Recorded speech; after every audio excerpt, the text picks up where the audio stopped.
स्वर्ग या नरक। ये कहानी है एक साधु और नर्तकी की। किसी छोटे से गांव में साधु रहते थे और उस साधु का काम गांव के लोगों को उपदेश देना था। उसी गांव में एक नर्तकी रहती थी। उसका काम लोगों के सामने नाचकर गांव के लोगों का मन बहलाना था। एक दिन गांव में कुछ कुदरती आफत आ गई और ये साधु और नर्तकी दोनों उस कुदरती आफत में मर गए। मरने के बाद जब ये दोनों यमलोक पहुंचते हैं तब इनके कर्मों और उनके पीछे छिपी भावनाओं के आधार पर इन दोनों को स्वर्ग या नरक में भेजने की बात होती है। साधु को खुद को स्वर्ग में ही आश्रय मिलेगा, इस बात का अंदाजा था। दूसरी तरफ नर्तकी के दिमाग में ऐसा कुछ भी नहीं था, उसे तो सिर्फ फैसले का इंतजार था।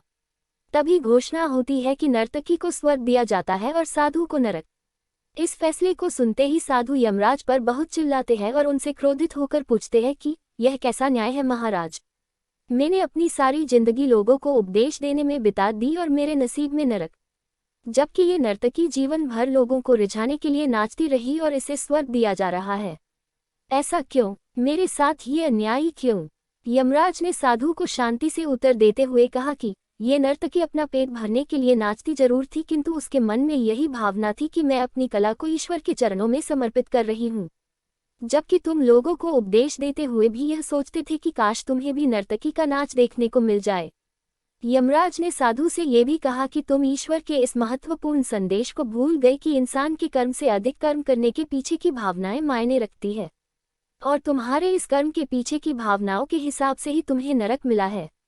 इस कहानी से हमें यही सीख मिलती है कि हम चाहे कोई भी काम करें पर हमारी उस काम करने के पीछे की नीयत साफ होनी चाहिए। अगर हमारी नीयत साफ नहीं होती है तो हमें दिखने में भले लगने वाले काम भी पुण्य की जगह पर पाप का ही भागी बना देते हैं। अगर आपको हमारी स्टोरी अच्छी लगी हो तो अपने दोस्तों के साथ भी शेयर कीजिए और कमेंट में ज़रूर बताइए कि कैसी लगी हमारी स्टोरी। अगर हमारी कहानी अच्छी लगी तो अपने दोस्तों के साथ शेयर और चैनल को सब्सक्राइब करना न भूलें और कमेंट में ज़रूर बताएं कैसी लगी हमारी कहानी। Thank you.